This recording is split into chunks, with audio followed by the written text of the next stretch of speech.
தொடர்ச்சியாக பயங்கரவாத தடை சட்டத்தை நாங்கள் தொடர் ஈடுபட்டுக் கொண்டிருக்கிறோம். தொடர் போராட்டத்திற்கு பலனும் இன்று வரை கிடைக்கவில்லை. என்பிபி அரசாங்கம் பயங்கரவாத தடை சட்டத்தை நீக்குவதாக உறுதியளித்து மக்களிடம் வாக்குகளை பெற்று ஆட்சியை கைப்பற்றிய பின்னர் பயங்கரவாத தடை சட்டத்தை தொடர்ச்சியாக பயன்படுத்திக் கொண்டிருக்கிறார்கள்.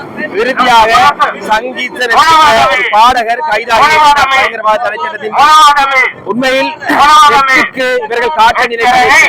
இங்கிருக்கக்கூடிய இனவாதிகள் சாதாரண விடயங்களை எல்லாம் புலிகள் உருவாகிறார்கள், மீண்டும் புலிகள் வருகின்றார்கள் என்று தொடர்ச்சியாக புலி புராணம் பாடியபடிதான் இங்கு அரசியல் நடந்து கொண்டிருக்கிறது.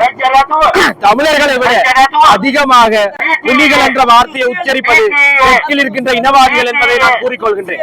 கடந்த 17 வருடமாக தமிழ் மக்கள் எந்தவித வன்முறை போராட்டங்களுக்கு தயாரில்லை, இன்னொரு யுத்தத்திற்கு தயாரில்லை என்பதை தங்களுடைய செயல்களாக வெளிப்படுத்திய பின்னர் அவர்களுடைய அரசியல் கருத்துக்கள் மதிக்கப்படுவதே கிடையாது.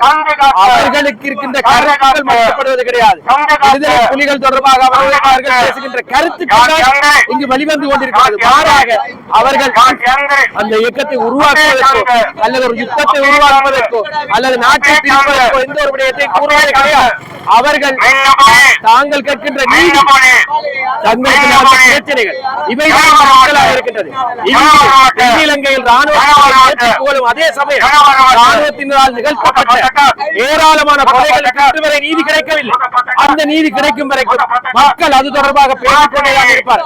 எனவே இதற்கான சரியான பதில் வழங்கப்படும் வரை இங்கு நடக்கின்ற அரசியல் எதுவும் பயங்கரவாதம் இல்லை என்பதை முதலில் அரசு புரிந்து கொள்ள வேண்டும். அரசியலை மதிக்கப்பட ரோகண விஜயவீரவா அவர் இலங்கையினுடைய சட்டத்துக்கு முரணாக ஆயுதத்தை எடுத்து போராடிய ஒருவரை தங்களுடைய தலைவர்களால் அவர்களால் கொண்டாட முடியும் என்றால் தமிழ் மக்களால் தங்கள் போராடியவர்களை கொண்டாட முடியும்.